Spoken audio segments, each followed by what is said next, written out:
अस्सलाम वालेकुम, मैं हूं डॉक्टर ताहिरा और प्रोग्राम आप देख रहे हैं सेहत सबके लिए।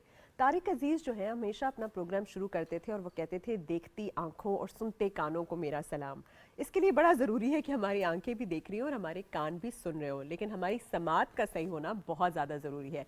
पिछला हफ्ता पूरा का पूरे आलमी तौर पर जो है समात का हफ्ता मनाया गया, डेफनेस वीक के हवाले से मनाया गया, जिसमें ये सारी चीज़ें बताई गई कि क्या रीज़न्स हैं जिसकी वजह से हम सही सुन नहीं पाते। आजकल तो आपको पता है हम इतना ज़्यादा ईयर प्लग्स यूज़ करते हैं, इतने सारे डिवाइसेस हैं, नॉइस पोल्यूशन है, हर तरफ हॉर्न भी बज रहे होते हैं, लाउड मशीनरी होती है और तरह तरह की और चीज़ें, जिससे हमारे जो कान का पर्दा है वो बहुत ज़्यादा इफेक्ट होता है। सुनने की समात के साथ साथ हमारी सूंघने की एबिलिटी, हमारे जो थ्रोट के इन्फेक्शंस हैं वो भी बहुत कॉमन है। स्पेशली कोविड के बाद तो इतने सारे लोग हैं जिनको अभी तक अपना टेस्ट और अपनी स्मेल भी सही तरह से वापस नहीं आई, सेंसिटाइज भी नहीं हुए हम उसके साथ, और फिर आए दिन हमें बार बार ये जो सर्दी, खांसी, जुकाम, गला ख़राब होना, ये सब तो है ही। तो हमने सोचा क्यों ना आज हम इनवाइट करें अपने स्टूडियो में ईएनटी सर्जन है हमारे साथ डॉक्टर जुनैद शहजाद। बहुत बहुत शुक्रिया, thank you so much doctor Junaid. अच्छा, सबसे पहले तो ये बताइए, हम समात की बात करते हैं, वैसे तो हमें किसी की भी बात का असर नहीं करते, हमें सुनाई नहीं दे रहा होता कुछ भी, ना अपने अंदर की आवाज़ ना बाहर की, लेकिन ये क्या रीज़न है जो इतनी बढ़ती जा रही है हमारे यहाँ, बहरापन या डेफनेस जो है वो क्यों बढ़ रही है, उसको कैसे रोका जा सके, बच्चों में क्या रीज़न्स हैं, ये बताइए। जी, इसमें बेसिकली डेफनेस के दो मेन कॉजेज़ जो सामने आते हैं, एक तो कंजेनिटल है कि पैदाइशी तौर पर हो, दूसरा एक्वायर्ड हो। एक्वायर्ड में जो है, जैसे आपने जिक्र भी किया कि ईयर प्लग्स का इस्तेमाल हो गया, इसके अलावा जो आजकल ब्लूटूथ डिवाइसेस बहुत ज़्यादा यूज़ हो रहे हैं, फिर नॉइस पोल्यूशन बहुत ज़्यादा हो गया, इसकी वजह से भी हियरिंग लॉस होता है। दूसरा, इसका हमारी डाइट के साथ भी बहुत ताल्लुक़ है कि बूढ़ों में आजकल हम देखते हैं कि अर्ली हियरिंग लॉस आना शुरू हो गया है, 40-50 साल की एज में भी हियरिंग लॉस सामने आ रहा होता है। तो उसमें डाइट का बहुत इंपॉर्टेंट रोल है कि विटामिन्स की कमी की वजह से जो है डेफनेस आती है तो और कौन सी नर्व्स वीक विटामिन होती की हैं। कमी की वजह से आपकी समात कम हो सकती है? समात कम का ताल्लुक जो है, जैसे नज़र कमज़ोर हो सकती है, इसी तरह समात भी कमज़ोर हो सकती है, उसकी जो रगें हैं वो वीक हो सकती हैं, और इसमें बी कम्प्लेक्स वगैरह की अच्छा, कमी की वजह से, जैसे हमारी डाइट आजकल आपको पता है उसमें प्रोसेस्ड विटामिन्स की चीज़ें। कमी होती है, हाँ। प्रोसेस चीज़ें होती हैं, इस वजह से डेफनेस के केसेस भी ज़्यादा सामने आते हैं। और बच्चों में भी कंजेनिटल हियरिंग लॉस आजकल बहुत ज़्यादा सामने आते हैं। उसकी एक वजह तो ये भी है कि लोग थोड़े अवेयर हो गए, वो अपने बच्चों के टेस्ट टाइमली करवाते हैं। पहले अवेयरनेस कम थी तो वो टाइमली टेस्ट नहीं होते तो पता ही नहीं चलता था, लेकिन अब ये है कि अल्हम्दुलिल्लाह अवेयरनेस है तो लोग अपने बच्चों के टाइमली टेस्ट करवाते हैं और उसका बर वक्त इलाज भी करवाते हैं। अच्छा, ये जो आप कहते हैं कि विटामिन की कमी की वजह से हियरिंग लॉस हो सकता है, तो आप कह रहे हैं कि शुरू से बच्चों को विटामिन बी कॉम्प्लेक्स देना चाहिए, डाइट के अंदर भी फ्रूट्स और वेजिटेबल्स जिसमें विटामिन बी हो वो हम दें। अब जो आपने आदात कही है, ये जो ब्लूटूथ डिवाइस लेकर हर कोई घूम रहा होता है, इसके क्या इफेक्ट्स हैं ब्लूटूथ के, या बहुत ज़्यादा फ़ोन पे रहना, या ये जो हम इसको ईयर प्लग से ये जो क्या होता है टेप वगैरह सुन रहे होते हैं, ये सुनना, तो ये क्या, इसका क्या इफेक्ट होता है और इसको हम किस तरह से रोक सकते हैं, या जैसे बाहर जा रहे हैं तो बहुत ज़्यादा शोर हो रहा है तो इसको कैसे रोकें? जी, इसमें दो इफ़ेक्ट्स होते हैं। एक तो ईयर प्लग्स अगर आपने कंटिन्यूसली लगाए हैं उसकी वजह से एक तो कान के बैरूनी हिस्से पे भी फ़र्क पड़ता है अच्छा। कि वैक्स का जमना ज़्यादा होता है, कान में मैल ज़्यादा जम रही होती है, वो जो नेचुरल प्रोसेस से वैक्स ने निकलना है वो ऑब्स्ट्रक्ट हो जाता है।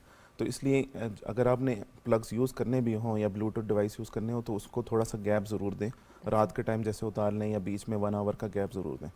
दूसरा, लाउड नॉइस ना सुने। अगर आप ब्लूटूथ डिवाइस यूज़ कर रहे हैं या फिर उस पर कोई सॉन्ग्स वगैरह सुन रहे हैं तो उसको लाउडनेस जो उसका कंट्रोल है वो ज़रूर मेंटेन करें। अगर लाउड बहुत ज़्यादा होगा तो उससे आपके कान के हुलिये डैमेज हो सकते हैं, जिससे लॉन्ग टर्म में आपका आहिस्ता आहिस्ता हियरिंग लॉस सामने आता है। अच्छा, एक और चीज़ जो हम बहुत करते हैं कि ये जो कोई भी चीज़ हो, पिन हो, काड़ी हो, कुछ भी पड़ा हो, हम अपने कान में मानना शुरू हो जाते हैं। तो हम कहते हैं भी कान साफ कर रहे हैं बच्चे का भी, उससे बहुत ज़्यादा हम जी वो जी डैमेज करते हैं। तो ये कान में चीज़ें डालना या कान में तेल डालना या कान में तरह तरह की उंगली डालना, ये कितना गलत है? जी, ये तो बहुत ज़्यादा ख़तरनाक है। अभी मैंने पिछले दिनों ही एक पेशेंट देखा जिसका ईयरबड्स वो यूज़ कर रहा था और उससे कान का पर्दा फट डैमेज हो गया। गया। अच्छा। तो कान के पर्दा डैमेज हो सकता है, कान की झिल्ली बहुत नाजुक होती है वो डैमेज हो सकती है, इसलिए ईयरबड्स का इस्तेमाल अवॉइड करना चाहिए।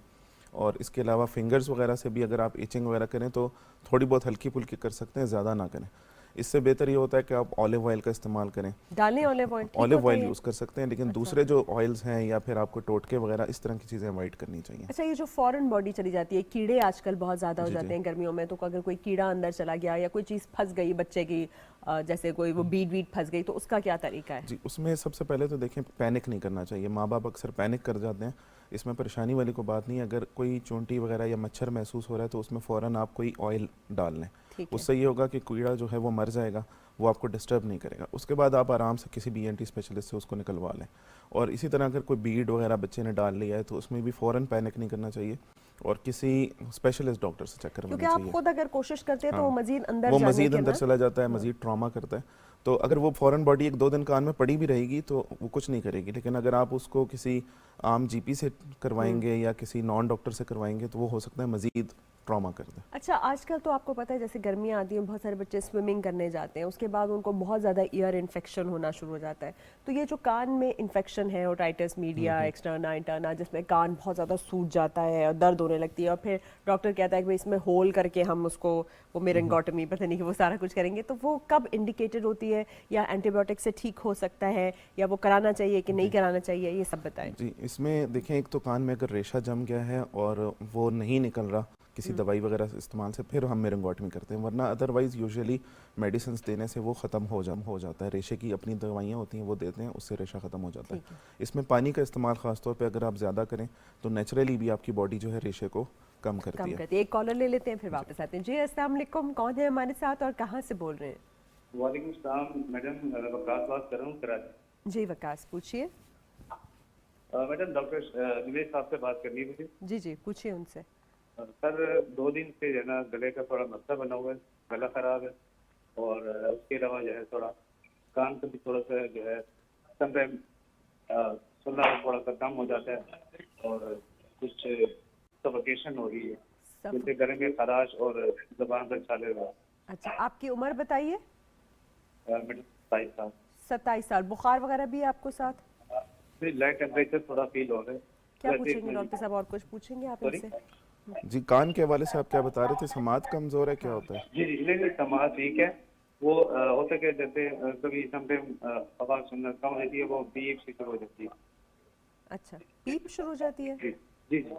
ठीक है, चलिए, बहुत शुक्रिया, थैंक यू। ये कह रहे हैं उन्हें कुछ 27 साल के हैं और कुछ अरसे से इनके गले में भी खराश है, और जाहिर है गले से रिलेटेड होता है, कान भी, जी गला जी भी, नाक भी। जी। तो ये बड़ा कॉमन है, सब लोगों को आजकल बुखार भी है, गला भी ख़राब है, खराश भी है और प्रॉब्लम भी हो रही है, जी, तो क्या करें इसके लिए? इसमें एक तो सबसे पहले तो नाक के हवाले से इनको थोड़ा देखना चाहिए। अगर नाक इनका बंद हो रहा है या नाक से गले में रेशा आता है तो वही रेशा बाज़ औक़ात कानों को भी मुतासर कर रहा होता है।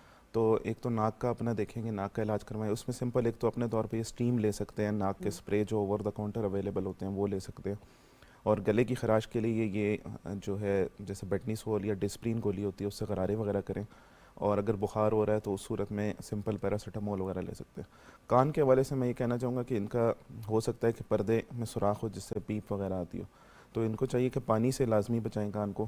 कान में पानी की एंट्रेंस से बचने का तरीका ये है कि आप जो है नहाते हुए रुई लेके उसके ऊपर तेल या वेजलीन लगा लें और वो कान में रखें, ठीक है। तो उससे भी कान खुश्क रहता है और पीप का आना बंद हो सकता है। और ये पीप को कैसे क्योर करते हैं, एंटीबायोटिक्स वगैरह जी, से या नहीं? एंटीबायोटिक्स हम देते हैं। दूसरी चीज़ ये कि बैकग्राउंड पे हम देखते हैं कि कोई और पैथोलॉजी चल रही है, जैसे कान के पर्दे में सुराख है, कोई फ्लू, नज़ला ज़ुकाम बार बार हो रहा है, उसको कंट्रोल जब करेंगे तब पीप आना रुकेगी। अच्छा।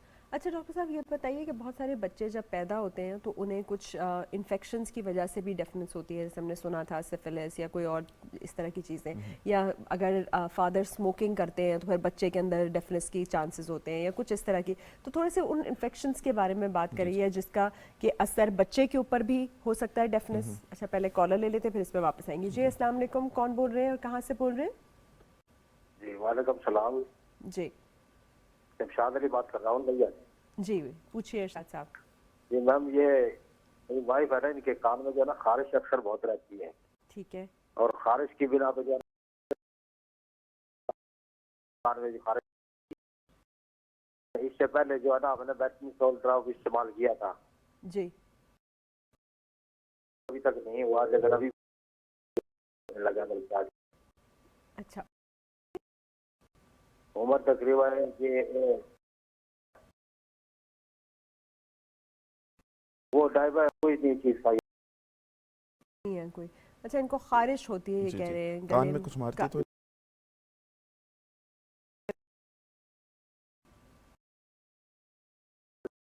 भी खारिश होती है इसकी बिना पर। खारिश होती है। स्किन उतरी हुई, कोई फोड़ा है या ऐसी खारिश है? जख्म हो जाता है, वो मार मार के हो जाता है। थैंक यू, बहुत शुक्रिया जी। ये कह रहे हैं कि इनके बहुत सारा जाता है अंदर, कान के अंदर बहुत ही ज्यादा वो उतरना शुरू हो जी जाता है तो इसका मतलब है मोस्ट प्रोबेबली इनको एलर्जी होना, वो एलर्जी के साथ होता है। दूसरा कान में ना करें, है। वो स्टेरॉइड तो मजीद कॉन्ट्राइंडिकेटेड उसको होता है। बढ़ाएगा। हाँ, सिंपल खारिश में बाज़ औक़ात हम स्टीरॉइड्स देते हैं, होता है इसमें हाँ, हम एंटी फंगल ड्रॉप्स जो है वो इनको ठीक है, एडवाइस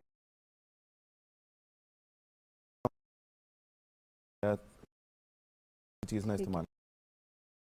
ठीक है, दूसरा जैसे आप का प्रॉब्लम भी होता बिल्कुल। है, बाज़ औक़ात सेबोरिक डर्मेटाइटिस चल रहा होता है,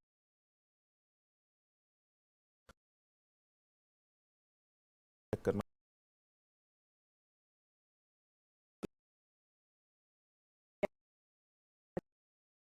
इश्यूज भी हो जाते हैं, पोल्यूशन तो है ही, फिर ऊपर से पोलन वोलन ये जी सब। जी तो ये जब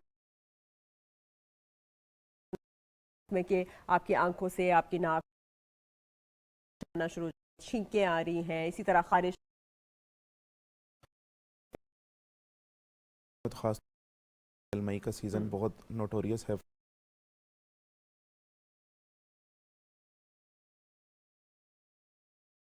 तो कोशिश करनी चाहिए कि आप शुरू के प्रॉब्लम्स होंगे तो उनको चाहिए कि पहले से एलर्जी की दवाइयाँ शुरू कर दें। साथ में इतनी अच्छी रखें, पानी ज़्यादा से ज़्यादा पिएं,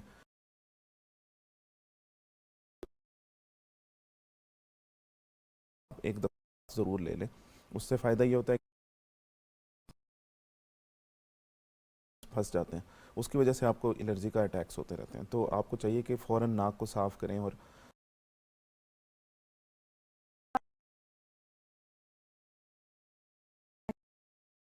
वो हमारे कानों के बिल्कुल। पीछे तक को साफ करते हैं। तो फिर आप बताइए क्या रीजन है कि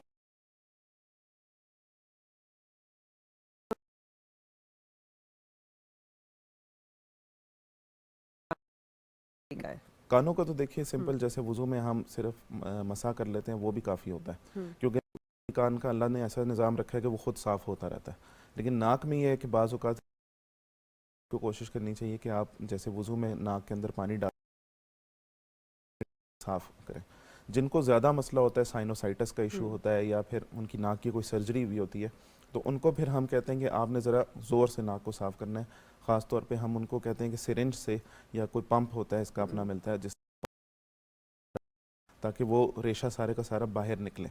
तो वो उन लोगों को एडवाइस किया जाता है जिनको साइनोसाइटिस हो। यहाँ पे और हर जगह भर जाता है, रेशा भर हम्म। जाता है, उनके हल्के से भी दिख रहे होते हैं और बार बार वो सिक हो रहे होते हैं। तो उसके लिए एक तो टेस्टाइटिस के, और उसके बाद कौन सी दवाइयाँ होनी चाहिए, जी या कोई ऐसा प्रॉपर ड्रेनेज का मैकेनिज्म होता है? वजह है इसकी, वो नाक की हड्डी का टेढ़ा होना होता है या नाक में गदूद। तो सबसे पहले तो आपको ये देखना चाहिए कि नाक में हड्डी टेढ़ी है या गदूद है, तो उसका इलाज करवाएं। अगर वो ऐसा कोई मसला नहीं है तो बाज़ औक़ात ये होता है कि साइनस के अपने रास्ते होते हैं जो नाक में, वो ब्लॉक हो जाते हैं। तो वो सिंपल, जैसे हमने बात की कि अगर नाक की सफाई भी आप रेगुलर करें और नाक में अच्छी तरह पानी डालें, नमक वाले पानी से ख़ास तौर पे आप वॉश करें, तो उससे भी उस ड्रेन्स खुल जाते हैं। वो खुलें तो उससे भी आपका रेशा काफ़ी हद तक निकल जाता है। लेकिन जिन लोगों को ज़्यादा प्रॉब्लम चल रहा हो और बहुत ज़्यादा इशू चल रहा है, तो उस सूरत में उनको चाहिए कि या तो एक्सरे या सीटी स्कैन साइनस का होता है वो करवाएं, और उसमें अगर रेशा हमें बहुत ज़्यादा नज़र आता है तो फिर उसकी सर्जरी होती है।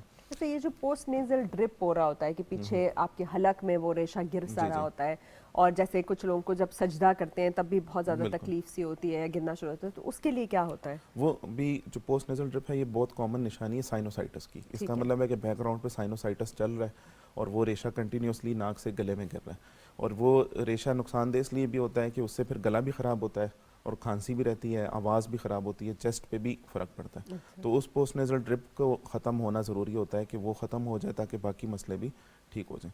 तो इसमें अगेन वही बात है कि आपको प्राइमरीली साइनोसाइटिस का इलाज करवाने की ठीक है, ज़रूरत एक और कॉलर लेते हैं जी। अस्सलाम वालेकुम, कौन है हमारे साथ और कहाँ से हैं? अस्सलाम वालेकुम। जी वालेकुम सलाम, जी बताइए। मैं बेटे अटक से बात कर रही हूँ। जी तो मेरे जी जी जी पूछिए सवाल। असल में मेरे कान में बेटे ड्राइनेस है और कान के बाहर भी ड्राइनेस है ना। जी तो समझ लें कि एक तरफ से हल्के हल्के खेपड़ से बन जाते हैं ना, बड़ी उसमें खारिश भी आती है मुझे।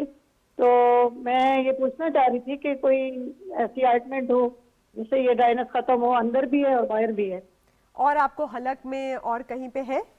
नहीं बेटा, नहीं, सिर्फ और सिर्फ उधर ड्राइनेस है कान के अंदर, और सुनने में भी कोई बाहर प्रॉब्लम नहीं? बाहर बेटा। बाहर नहीं कान, सुनने में भी ऐसा ठीक। कोई प्रॉब्लम नहीं है। थैंक यू बहुत शुक्रिया। ये वैसे स्किन का इशू जी, है। जी। अच्छा, कान की ड्राइनेस या एक्जिमा जो है वो यूजुअली स्किन का इशू होता है। उसके लिए एक आप अच्छी यूरिया बेस्ड क्रीम या विटामिन ई या सेरामाइड्स की क्रीम यूज कर सकते हैं। थोड़े अरसे के लिए माइल्ड हाइड्रोकोर्टिजोन क्रीम भी यूज कर सकते हैं ताकि वो ठीक हो जाए। पर ये बार बार आपको होता रहेगा तो आप एक तो खुद ओमेगा 3 फैटी एसिड भी ले सकती हैं और एक अच्छा मॉइस्चराइजर जो है वो यूज कर सकती हैं। ये क्योंकि ये इनसे रिलेटेड नहीं है और मेरे से रिलेटेड था तो मैंने आपको आंसर कर दिया। इसमें क्योंकि मैं एक skin- चीज़ आपकी जी। ऐड करूंगा कि आपके रिलेटेड है कि डेंड्रफ जो होती है बालों हाँ, की, बिल्कुल उससे भी कान बाज लोगों के बहुत इफेक्ट होता है। हाँ, उसमें आप यही कर सकती है कि जो डैंड्रफ का जिंक पायरोथिनिन का जो शैम्पू मिलता है ना आपको, तो आप वही शैम्पू जो है जब जैसे यूज करती हैं उसी को हल्का सा डाइल्यूट करके आप साफ भी कर लेंगी तो भी वो आपका जो है वो प्रॉब्लम जो है मोर और लेस सॉल्व हो ही जाएगा डैंड्रफ का। तो अच्छा, अब हम वापस आते हैं, हम जो बात कर रहे थे इन्फेक्शंस की पहले, जी, जी। तो हम कौन से वो इन्फेक्शंस हैं या स्मोकिंग है या कौन सी वो हैबिट्स हैं जो कि डेफनेस कॉज कर जी, सकती जी। हैं आपके बच्चे के अंदर? जी, इसमें देखें ड्यूरिंग प्रेगनेंसी जो है सबसे इम्पोर्टेंट होता है कि वायरल इन्फेक्शंस बाज होते हैं जिसकी वजह से डेफनेस बहुत कॉमनली होती है। तो उसमें चाहिए कि मदर्स को जब भी उनको कोई फीवर वगैरह हुआ है या बॉडी में रैश वगैरह डेवलप हो रहा है तो फ़ौरन वो चेक करवाएं। दूसरा, अपनी वैक्सीनेशन ज़रूर करवाएं। बाज़ बीमारियां ऐसी होती हैं, वायरल इन्फेक्शंस ऐसे होते हैं जिनकी वैक्सीन्स मौजूद है लेकिन लोगों ने नहीं करवाई होती, जिससे डायरेक्टली जो है उनका जो न्यू बॉर्न बेबी होता है वो इफेक्ट हो रहा होता है। और दूसरा, इसमें कंजेनिटल कॉजेज़ में जो है वो जेनेटिक्स का रोल आता है कि जेनेटिकली जो है वो डेफनेस बच्चों में सामने आती है। तो ये दो मेन कॉजेज़ जो है चलिए एक deafness और के। कॉलर लेते हैं जी। अस्सलाम वालेकुम, कौन है और कहाँ से बोल रहे हैं? वालेकुम सलाम, मैं अनवर अली बात कर रहा हूँ घोड़ की सिंध से। जी, सिंध से बोल रहे हैं। क्या पूछेंगे आप अनवर अली साहब? सर ये एलर्जी का मसला है, मुझे भी और मेरी बच्ची को भी ना, 3 साल की बच्ची है मेरी, जी, तो इसको कैलोरी सिरप देते। क्या होता है? सिरप देते हैं फिर? कैलोरी सिरप, किसका सिरप? कैलोरी सिरप होता है कैरिसेफ। पूरे वाला, अच्छा, Caricef। कैरिसेफ। अच्छा अच्छा, फिर? एंटीबायोटिक। अच्छा उसको फिर बाद में उसको आराम आ जाता है, फिर 10-15 दिन बाद फिर उसको इशू हो जाता है। अच्छा ये अच्छा। एलर्जी का मसला है और खांसी का, बहुत खांसी होती है। अच्छा, खांसी होती है, जुकाम होता है, एलर्जी होती है और बार बार इनको एंटीबायोटिक देते हैं और फिर उनको और भी कोई आप दवाई देते हैं नाक के लिए कुछ और? नहीं कोई नहीं सर, वो दवाई नहीं देते। जी जी। और उनका वैसे वजन वगैरह बच्ची का ठीक है, ग्रोथ ठीक है? उम्र कितनी है? उसकी 3 साल 6 महीने। 3 साल 6 महीने। चलें, बहुत शुक्रिया, थैंक यू। 3 साल 6 महीने की बच्ची और रिकरेंट इन्फेक्शन, आजकल तो स्कूल जाने वाले हर बच्चे की यही कहानी होती है। और एक तो हमारे यहाँ बहुत ज़्यादा एंटीबायोटिक अब्यूज़ भी होता है। हाँ। ज़रूरी नहीं है कि हर दफ़ा उसको एंटीबायोटिक की जी, ज़रूरत हो, उसे एलर्जी भी हो सकती है, हाँ। वायरल भी हो सकता है। तो इनको थोड़ा सा गाइड कीजिए जी, कि जी। इनको क्या करना चाहिए इस रिपीटेड इन्फेक्शन का। बिल्कुल। एक तो एंटीबायोटिक का यूज़ बहुत ज़्यादा ये कर रहे हैं, वो बंद करना चाहिए जी। इनको, क्योंकि उससे हो सकता है उल्टा और रेजिस्टेंस डेवलप हो बिल्कुल। रही हो। और इसमें सिंपल बाज़ औक़ात जो है जैसे एंटी एलर्जी मेडिसिन हैं बच्चों के लिए जो कॉमनली यूज़ होती हैं वो दें। नाक के कतरों का इस्तेमाल करवाएं। हो सकता है नाक उसका बंद चल रहा हो जिसकी वजह से बार बार उसका गला ख़राब हो रहा है, तो उस पर इनको ज़रा ध्यान देना चाहिए। जनरल पब्लिक में ये अवेयरनेस थोड़ी कम होती है कि नाक की वजह से ही गला ख़राब होता है, तो नाक का ख़ास तौर पे ख्याल रखें। अगर नाक से रेशा वगैरह आ रहा है तो नाक की सफाई का ख्याल रखें, साथ में नाक के कतरे और एंटी एलर्जी मेडिसिन दें और मल्टीविटामिन्स कोई शुरू करवाएं। मल्टीविटामिन से भी बच्चे की थोड़ी इम्यूनिटी बेहतर होती है, तो ये रिकरेंट इन्फेक्शंस काफ़ी हद तक कम हो जाते हैं। और जनरल जो चीज़ें जैसे ठंडा पानी, कोल्ड ड्रिंक्स हो गई और तली हुई चीज़ें, ये ज़रा सी उसकी कम करवाएं। अच्छा, एक तो हमारे यहाँ जैसे बच्चे को जब पिला रहे होते हैं, दूध भी पिला रहे होते हैं, तो वो इस तरह छोड़ देते हैं, ऐसे ही फीडर छोड़ दिया या हाथ में दे दिया, जिसकी वजह से जो है वो बच्चे की एस्पिरेशन भी हो जाती है और वो सारा कुछ भी हो जाती है। तो इसके ऊपर भी बताइए कि आइडियल फीडिंग का तरीका क्या होता है बच्चों का, ताकि उनके कान के इन्फेक्शन, ये जो रिकरेंट इन्फेक्शन है, ये सारा कुछ ना हो। इसमें मदर फीड में तो चाहिए कि आप थोड़ा सा बच्चे का हेड जो है वो एलिवेट रखें, यानी थोड़ा सा ऊंचा रखें। उससे ये होता है क्योंकि नाक और कान जो बच्चे का होता है वो एक लेवल पर होता है, जिससे फ़ौरन गले से जो दूध के कतरे होते हैं वो कान में जा सकते हैं और कान में इन्फेक्शन कर सकते हैं। और दूसरा, एस्पायरेशन से बचने के लिए ज़रूरी है कि आप बच्चे को जब फीड करवा दें तो उसको थोड़ा सा थपकी ज़रूर दें, थोड़ा सा उसको या तो डकार निकलवाएं, उसकी कमर पे थोड़ी सी थपकी दें ताकि वो निगल ले थोड़ा, क्योंकि एस्पायरेशन से बहुत कॉमनली जो है हो जाता है, डेथ वगैरह भी हो सकती है, बहुत प्रॉब्लम हो सकती है। एक कॉलर फिर ले लेते हैं। जी अस्सलाम वालेकुम, कौन बोल रहे हैं, कहाँ से बोल रहे हैं? जी वालेकुम अस्सलाम। जी। मैं अली बात कर रहा हूँ इस्लामाबाद से। जी अली, पूछिए। जी मेरा डॉक्टर साहब से बेसिकली मैंने पूछना था, एक तो ये कि मुझे नज़ला ज़ुकाम जो है उसकी बहुत ज़्यादा शिकायत रहती है बैठे बिठाए जी। और दूसरा कि मेरे साथ बहुत पुराना एक इशू ये है कि मैं जब भी खाना खाता हूँ तो उसके फौरन बाद जो है मुझे रेशा और खांसी उठती है, सफ़ेद रेशा आता है और साथ में मतलब खांसी भी होती है। ये खाने के फौरन बाद होता है। ठीक है, उम्र तो बता ये दीजिए। मेरी बेसिकली 38 ईयर ओल्ड। 38। कुछ और पूछेंगे आप इनसे से रिलेटेड? गर्ड का कोई इशू तो नहीं, अच्छा, मैदे आपको का? खाना ऊपर की तरफ तो नहीं आता? आप जब खाते हैं तो जैसे आपको लग रहा है कि खाना मेरा ऊपर की तरफ आ रहा है? खाना नहीं, इस तरह नहीं होता। बाज दफा जोर पड़ता है तो बाज दफा खाना ऊपर की तरफ आता है, लेकिन बेसिकली होता ये है कि सिर्फ मेरे जो है ना वो होता है बेसिकली खांसी उठती है और सफेद रेशा। तेजाबियत, हार्ट बर्न, सीने में जलन? सीने में जलन होती है, सीने में जलन होती है और एग्जैक्ट उस टाइम पे नहीं होती, लेकिन बाज दफा होती है। चलिए, बहुत शुक्रिया, थैंक यू। जी, खाना खाने के बाद रेशा आना, खांसी का होना? इसमें जो दो चीज़ें कॉमन होती हैं इस तरह की सिचुएशन में, एक तो एलर्जी, फूड एलर्जी होती है कॉमनली, और दूसरा एस्पायरेशन। अगर तो इनको थोड़े बहुत एस्पायरेशन वगैरह हो जाती है, यानी कि खुराक खाते हुए उसको कोई नवाले के जर्रे वगैरह या पानी वगैरह चला जाता है सांस की नाली में, आपने बात नहीं करनी, खाना खाते हुए आहिस्ता आहिस्ता खाना है। तो आहिस्ता खाएं, छोटे नवाले लेकर खाएं और अच्छी तरह चबा के खाएं, तो उस सूरत में खांसी वगैरह हो सकती है। और फूड एलर्जी बहुत कॉमन होती है, तो एक तो इनको चाहिए कि अपने ऑयल को चेक करें कि अगर उनको ऑयल से एलर्जी हो रही है तो ऑयल चेंज करें।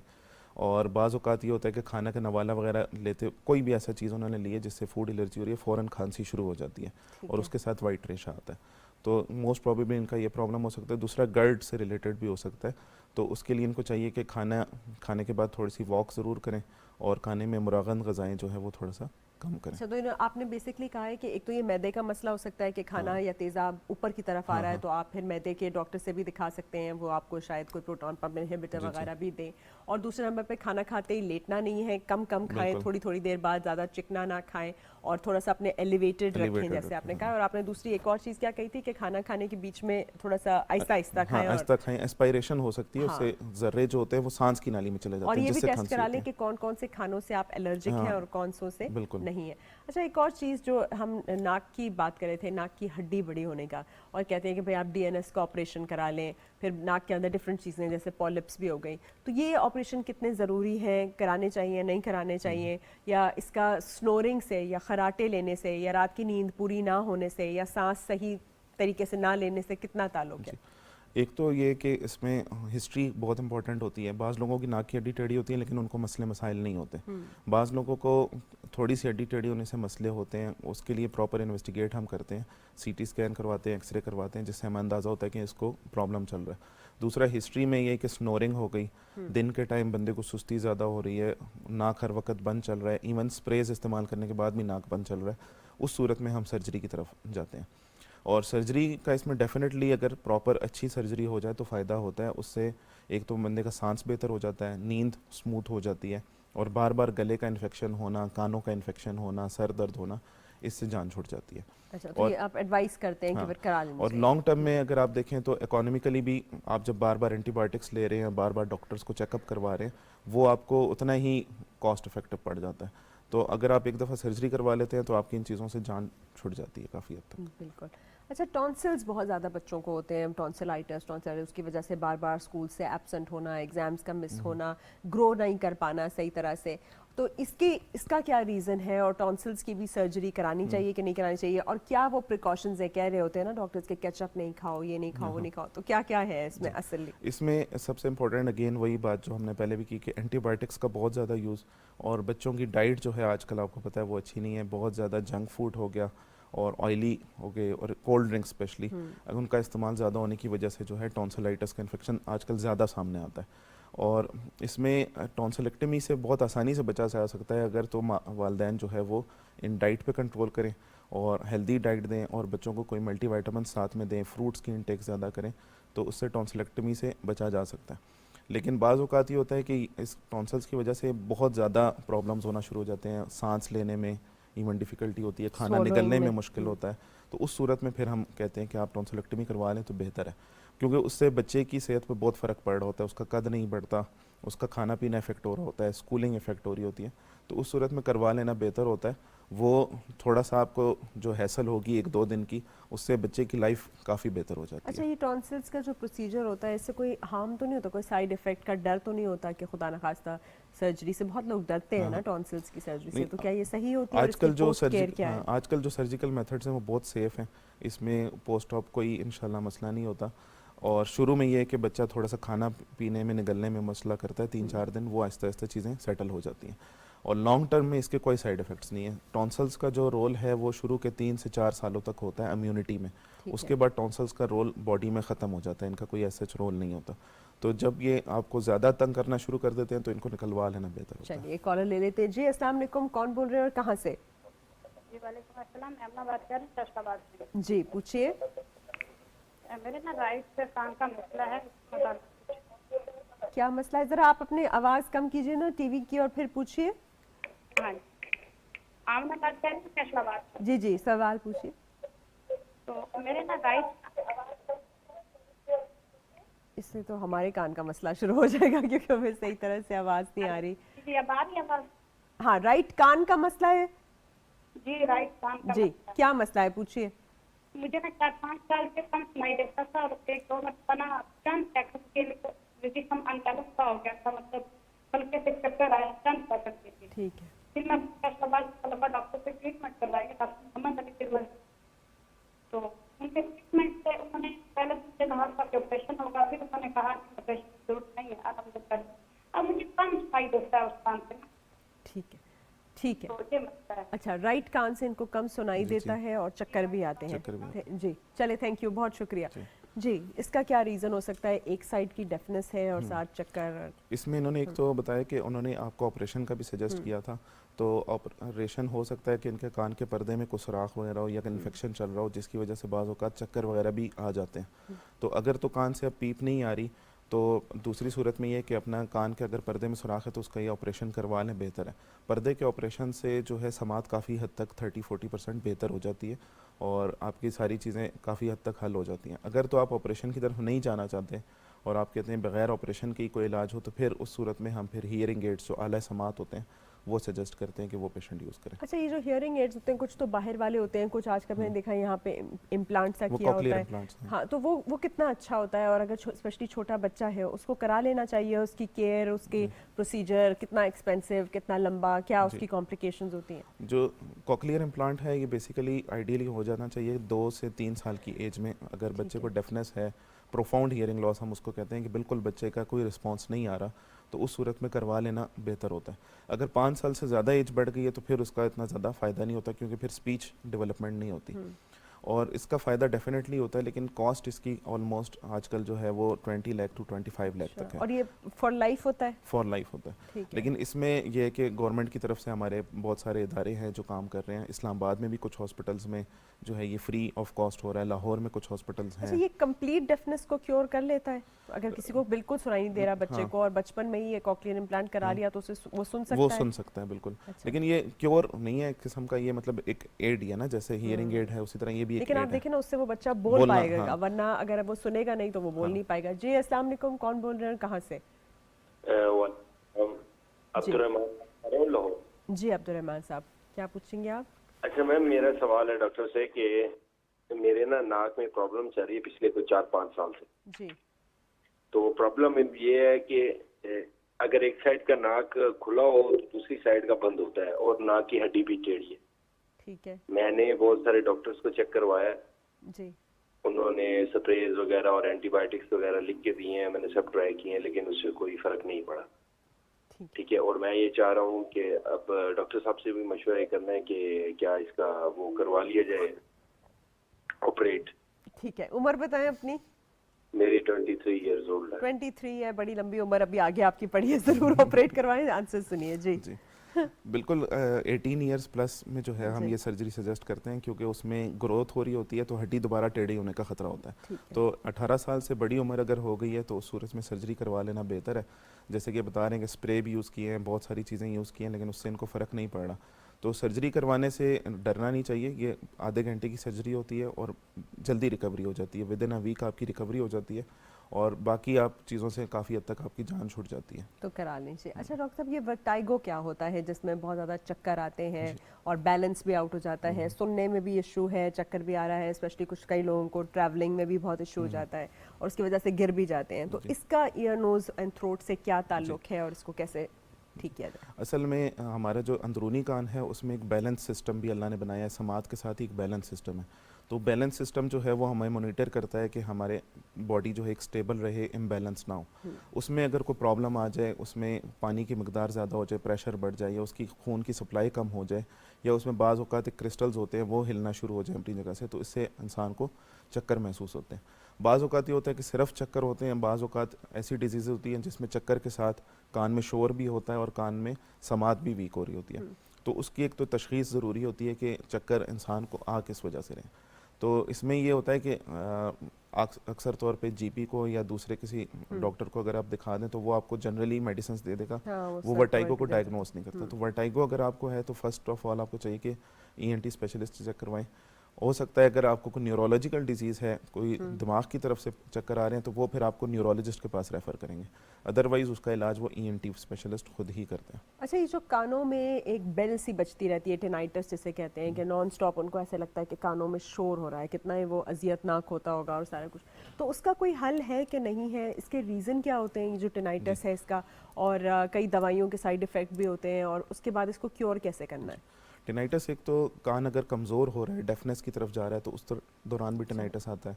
इसके अलावा चक्करों के साथ बाज़ों का टिनाइटस होता है, टेंशन, एंजाइटी इनके साथ भी आते हैं। सर आपको फील होता है शोर कान फील में? होता है। और इसके अलावा अगर आपकी नींद वगैरह बाज़ औक़ात पूरी नहीं है तो इससे भी आपको हो सकता है कान में शोर हो रहा हो।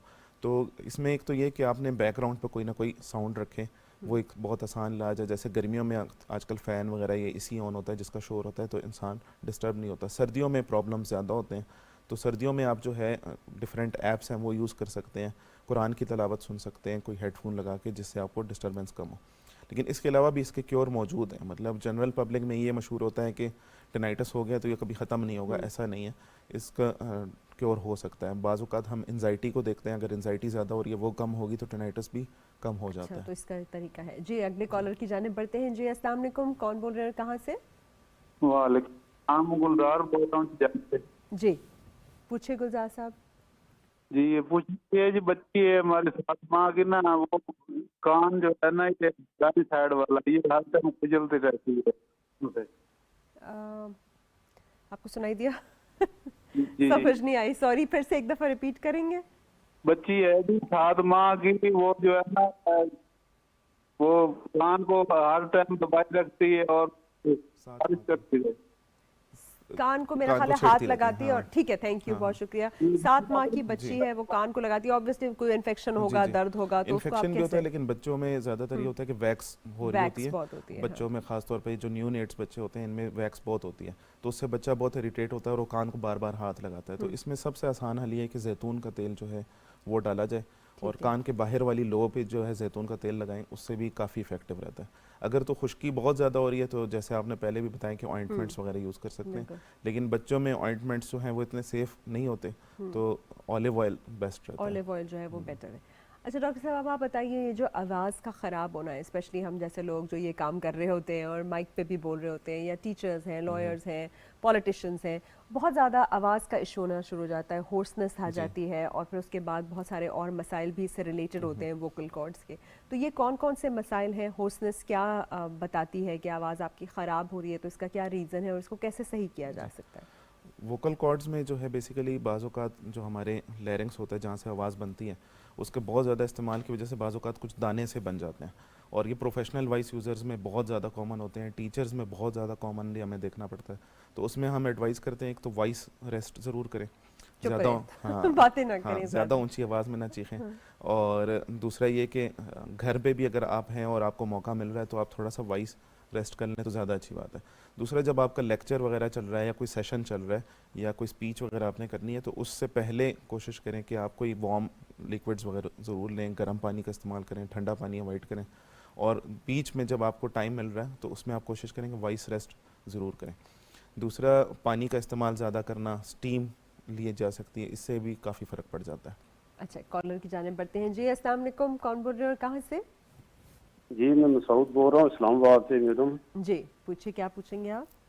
मैडम मेरा तकरीबन 1.5 माह पहले मेरा जो है ना राइट वाला कान जो है ना रात को सोए हुए जो है ना सोया हुआ था, तो बस वो उसकी आवाज़ आई है तो उसके बाद बंद हुआ है। इन्फेक्शन ज़्यादा फैला है, दवाई लेता रहा हूँ, अभी तक भी ले रहा हूँ। अभी जो है ना कान में जैसे वो पंजाबी में चप्पा कहते हैं ना, मोटा सा यानी कि आगे से बंद है और अंदर से आवाज़ें आती हैं उसकी। ठीक है। कान से कोई रेशा पस वगैरह तो नहीं आती? अब नहीं, अभी नहीं आ नहीं, बाहर कुछ भी नहीं आया, सिर्फ अंदर ही है। जो दर्द था पहले, अभी दर्द नहीं है, मगर अभी सिर्फ वो बंद है कान और आवाजें आ रही हैं। ठीक है। आपने कोई दवाइयाँ इस्तेमाल की है? जी सर कर रहा हूँ, अभी भी कर रहा हूँ सर दवाइयाँ। कोई टेस्ट करवाए हो? इसमें सर अभी जो है रिनस का है, ये भी तो खा रहा हूँ, ARINAC की भी है, एक गोली ये है। और कितने अरसे से खा रहे हैं? ये उस दिन से खा रहा हूँ, पर मुख्तलिफ खाता हूँ। उस दिन कब था? जी जी मैडम, वो कितने अरसे से ये हो रहा है, ये सारा कुछ कितने अरसे से चल रहा है? ये मैंने बताया कि 1.5 माह हो गया। 1.5 माह, ठीक है, ओके जी, थैंक यू, बहुत शुक्रिया। 1.5 माह से ये दवाई भी खा रहे हैं और 1.5 माह से इनका हल नहीं हो रहा। इसमें एक तो सबसे पहले वो मैं पूछना भी चाह रहा था कि समाद का टेस्ट जो है वो इनका होना चाहिए। समाद के टेस्ट में हमें बाज़ औक़ात पता चलता है कि सडन सेंसरी न्यूरल लॉस होता है, उसमें एकदम से कान वीक हो जाता है, डेफ हो जाता है। तो अगर वो टाइमली पता चल जाए तो उसमें हम स्टीरॉइड्स देते हैं और साथ में मल्टीविटामिन्स देते हैं, सप्लीमेंट्स देते हैं, उससे वो रिकवरी हो जाती है। तो जैसे इन्होंने बताया कि कान में वो छप्पा सा पड़ा हुआ है, टिनाइटस हो रहा है, शोर हो रहा है, तो इनको फर्स्ट नंबर पे तो चाहिए कि अपना हियरिंग का टेस्ट करवाएं, वो करवाएं, उसके बाद उसके मुताबिक दवाइयाँ लें। रैंडमली दवाइयाँ लेने का फ़ायदा नहीं है। अच्छा, तो मतलब आपने फौरन टेस्ट कराना है। और अच्छा, हियरिंग के कौन कौन से टेस्ट होते हैं? थोड़ा सा जैसे ईयर, नोज एंड थ्रोट आपने इवैल्यूएट अगर करानी है तो वो कौन कौन से टेस्ट होते हैं जो डॉक्टर आपको प्रिस्क्राइब करते हैं यूजुअली? समात के लिए तो हम एक ऑडियोमेट्री का टेस्ट एडवाइस करते हैं। बहुत छोटे बच्चे हों तो वो ऑडियोमेट्री नहीं कर सकते, तो उसमें एक बैरा टेस्ट होता है, वो थोड़ा सा बच्चे को बेहोश करके किया जाता है। और नाक और गले के लिए हम CT स्कैन वगैरह, MRI बाज़ औक़ात सजेस्ट करते हैं। इसके अलावा गर्दन में थायराइड वगैरह के इश्यूज़ हो सकते हैं, उसके लिए हम थायराइड फंक्शन टेस्ट या अल्ट्रासाउंड वगैरह सजेस्ट करते हैं। अच्छा, तो इससे आपको सारा पता चल जाता है। अच्छा, ये थोड़ा सा फेरेंजाइटिस या लैरेंजाइटिस जो होता है, या आपका स्ट्रेप थ्रोट जो गला ख़राब होना हमारा होता है, और फिर बहुत ज़्यादा हमारे यहाँ जैसे यही एंटीबायोटिक अब्यूज़ वगैरह होता है, थोड़ा सा ये डिफरेंस बताइए कि ये वायरल गला ख़राब होना, एलर्जी से गला ख़राब होना या बैक्टीरिया से गला ख़राब होना, कैसे फ़र्क है? देखिए, जो वायरल इन्फेक्शन है उसमें आपको गले में जो पीछे तालू है वहाँ पे खराश सी महसूस होगी, और दूसरा आपको फीवर वगैरह होगा, जनरली बॉडी एक्स होंगे, नाक से पानी आना, छींके वगैरह आना, सिंपल ये सिम्टम्स होते हैं और ये खुद रिकवर हो जाता है। इसमें आप सिंपल पेनाडोल का इस्तेमाल कर सकते हैं, गरारे कर सकते हैं, पानी का इंटेक ज़्यादा करें, ठीक है, और ठंडा पानी, कोल्ड ड्रिंक्स अवॉइड करें, तो ये रिकवर हो जाता है। अगर ज़्यादा आपको डिस्टर्ब कर रहा है तो साथ में आप कोई मल्टीविटामिन्स भी ऐड कर सकते हैं। लेकिन अगर बैक्टीरियल इन्फेक्शन की तरफ जा रहा है तो इसका मतलब है आपकी इम्यूनिटी मज़ीद कम हो चुकी है, तो उसमें ये होता है कि गले में दर्द ज़्यादा होना शुरू हो जाता है, खाना निगलने में मुश्किल होती है, और नाक से गाढ़ा रेशा आता है, फिर पानी की तरह रेशा नहीं आता, गाढ़ा रेशा आता है, तो उसमें और उसमें फिर एंटीबायोटिक्स की चलें एक और कॉलर ले लेते हैं। जी अस्सलाम वालेकुम, कौन है हमारे साथ और कहाँ से हैं? वालेकुम सलाम जी, मैं चकवाल से अर्ज कर रहा हूँ, मेरा नाम मुमताज है। मैं तो डॉक्टर साहब से पता करना था कि मेरे खासकर बाईं कान में और थोड़ा सा दाईं कान में भी मुझे सुनाई कम देता है, तो क्या ये गंदे हैं? और अगर गंदे हैं तो इनको ठीक करने के लिए कौन सा ठीक है? दूसरा सवाल जो है मेरा हलक के बारे में या गले के बारे में, अक्सर औकात मुझे हलक में पेन होती है, और एक मुझे ये है कि मुझे जो ये डस्ट एलर्जी या पोलन एलर्जी है बड़े सालों से रही है, वो तो अब कम हो गई है, लेकिन मुझे खांसी होती है, तो इस सिलसिले में मेरी आजमाई कर दीजिए। जी, उम्र भी बता दीजिए अपनी। उम्र 46 साल है जी। जी, कुछ पूछेंगे इनसे? नहीं मिस्टर। अच्छा, थैंक यू, बहुत शुक्रिया, आप सुनिए आंसर। जी, अच्छा, इन्होंने 2-3 चीज़ें पूछी हैं। एक तो कान का तो चेक करना ज़रूरी है कि कान में आया मैल मौजूद है या नहीं। अगर मैल है तो उसकी सफाई करवा लेनी चाहिए इनको।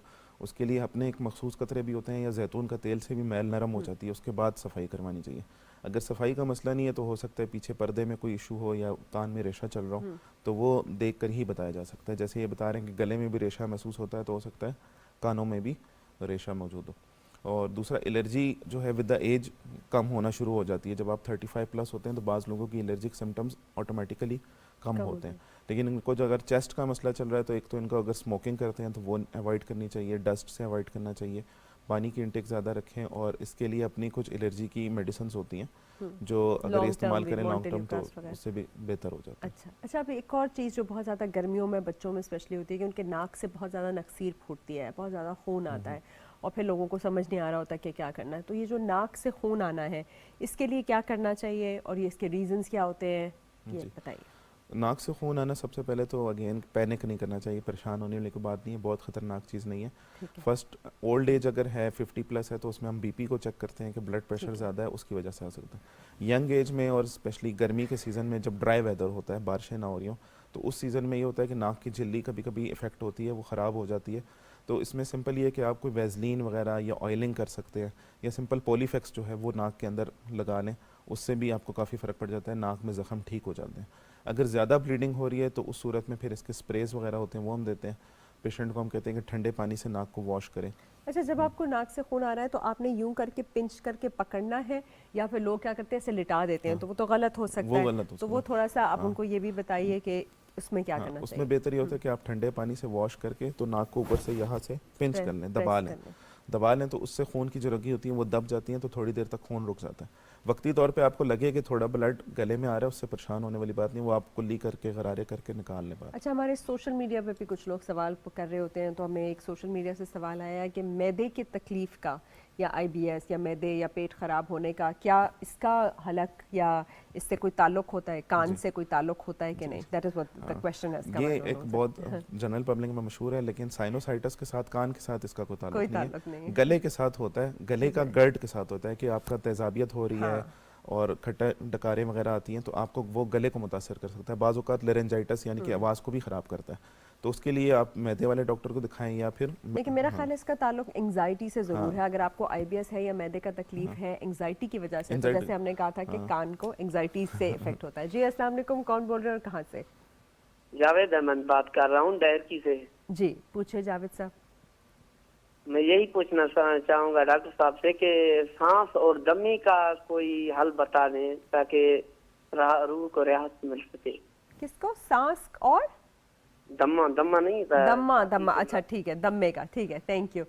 अच्छा, वो एस्थमा से रिलेटेड पूछ रहे हैं, पल्मोनोलॉजी का सवाल है, लेकिन चलिए आप भी थोड़ा सा बता दीजिए कि ये जो दम्मा है या एस्थमा है या आपकी सांस का उखड़ना है ड्यू टू कंस्ट्रिक्शन, ये भी बेसिकली एलर्जी की वजह से होता है। बाज़ औक़ात तो नाक की एलर्जी के साथ भी चेस्ट एलर्जी भी एसोसिएटेड होती है।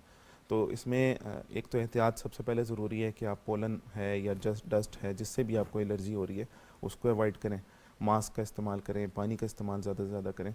और दूसरा, जैसे हमने पहले जिक्र किया कि मोंटीलोकास्ट वगैरह उसका इस्तेमाल किया जा सकता है। अगर उससे भी बिलफर्ज ठीक ना हो तो फिर हम पेशेंट को नेबुलाइज़र या इनहेलर की तरफ लेकर जाते हैं कि वो यूज़ करें।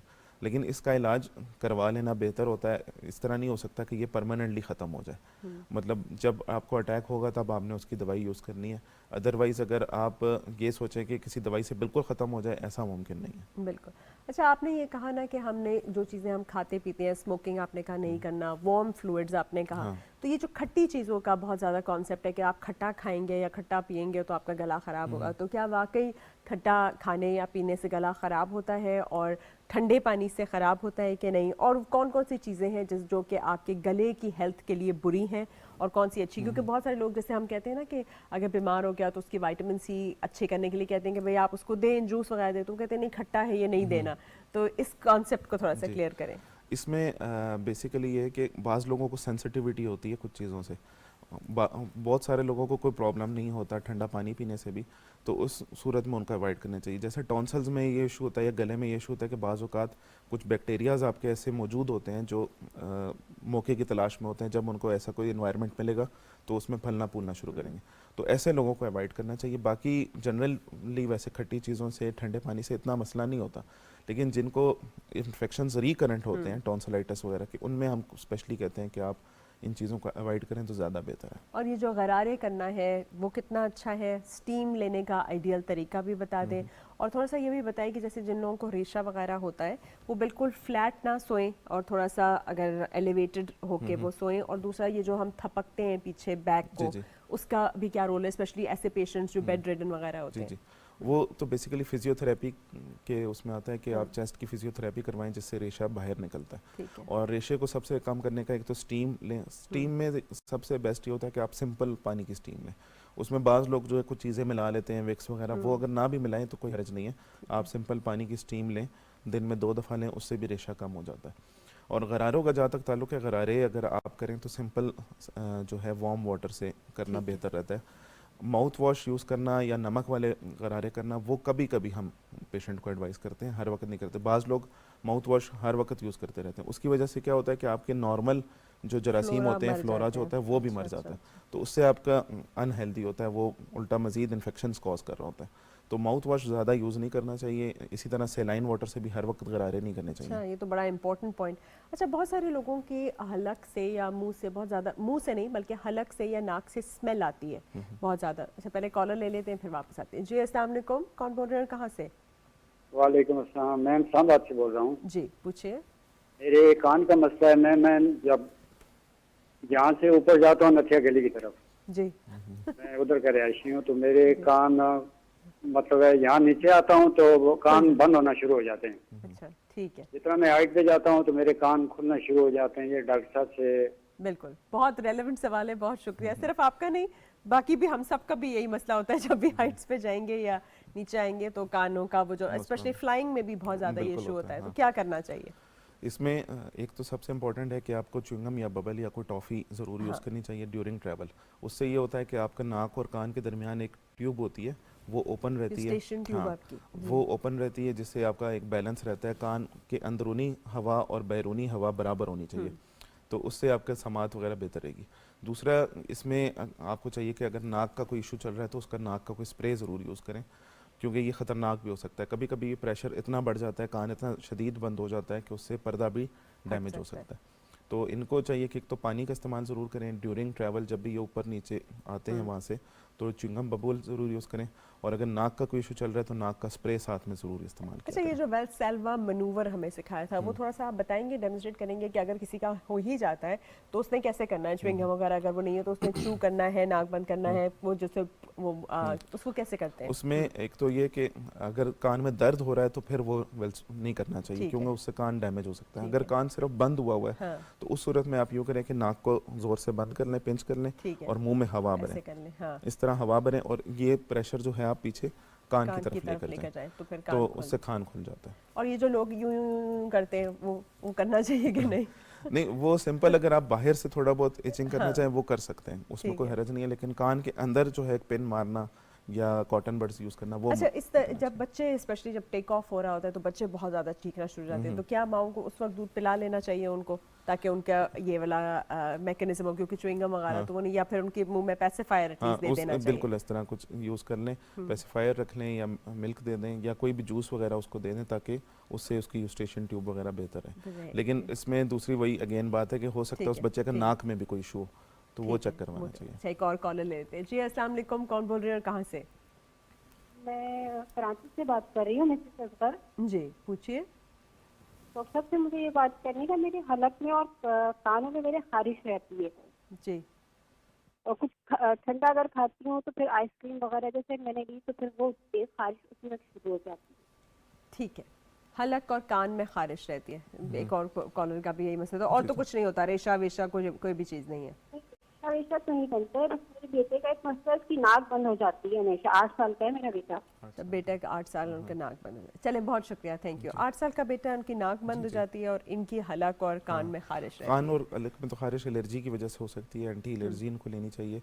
और दूसरा जो बेटे का मसला है उसमें एक तो एडिनाइट्स बहुत कॉमनली होते हैं। एडिनाइट्स बेसिकली होते हैं नाक के पीछे आपकी गदूद होती है जो इस उम्र में ज़्यादा होती है, फिर 9-10 साल के बाद वो आहिस्ता आहिस्ता कम होना शुरू हो जाती है, या नाक के अंदर भी गदूद हो सकते हैं जिसकी वजह से नाक बंद होने का मसला होता है। तो उस सूरत में नाक के कतरे इस्तेमाल किए जा सकते हैं और एंटी एलर्जी दवाइयाँ इस्तेमाल की जा सकती है। बच्चे को स्टीम का इस्तेमाल करवाएं, पानी ज़्यादा पिए, उससे भी बेहतरी आ जाती है। अच्छा, तो बेसिकली ये जो मैं स्मेल की बात करी थी, थोड़ा सा उसको टच कर लेते हैं एंड में। हाँ। स्मेल जो है एक तो साइनोसाइटिस का एक बहुत बड़ा साइन है कि अगर आपको साइनस का इन्फेक्शन चल रहा है और वो नाक से गले में रेशा पोस्ट नेजल ड्रिप हो रही है तो उसकी वजह से स्मेल होती है। दूसरा, गले में टॉन्सल्स का होना, उसकी वजह से भी स्मेल का इशू होता है, क्योंकि टॉन्सल्स के अंदर छोटे छोटे आपके पोर्स होते हैं जिसमें जरासीम बाज़-औक़ात मौजूद होता है, तो उसकी वजह से भी स्मेल का इशू चलता रहता है। और साइनस में फंगल इन्फेक्शन वगैरह होना, उसके भी साथ स्मेल का मसला होता है। तो फिर इसको कैसे ठीक किया जाए? इसके लिए प्रॉपर आपने टेस्ट करा के स्प्यूटम का या बलगम का, फिर एंटीबायोटिक वगैरह लेनी होती है? एंटीबायोटिक लेते हैं और इसके अलावा अगर साइनस में रेशा बहुत ज़्यादा हो रहा है तो उसके लिए भी इलाज करवाते हैं। बच्चों में जो स्मेल का मसला होता है, बाज़ औक़ात नाक से माएँ कहती हैं कि स्मेल आना शुरू हो गई है, तो बच्चों में ख़ास तौर पे फॉरेन बॉडी बहुत कॉमन होती है। अच्छा, कि नाक में बच्चे ने कोई चीज़ भी है वो पता नहीं चला और वो हफ्ता 2 हफ्ते गुजर गए, तो उस सूरत में नाक से स्मेल आना शुरू हो जाती है, तो वो फॉरेन बॉडी होती है, वो निकलवा लेनी चाहिए। अच्छा, बहुत बहुत शुक्रिया, बहुत शुक्रिया। हमारे साथ थे doctor Junaid Shahzad, ENT surgeon है। आपने सुना है किस तरह आपने विटामिन B भी लेना है और अपने कानों का और अपनी थ्रोट का और नाक का ख़ास ख्याल रखना है। तो अच्छी बातें ही सुनिए और अच्छी बातें ही सूंघिए, और जब आप खाना भी खाते हैं तो बहुत ज़्यादा आपने चिकनी वगैरह चीज़ें नहीं खानी और खाते ही लेटना वगैरह नहीं है। तो बहुत बहुत शुक्रिया, आपने आज हमारा प्रोग्राम देखा। इंशाल्लाह आपसे फिर मुलाकात होगी, तब तक के लिए अपना बहुत ख्याल रखिए। अल्लाह हाफ़िज़।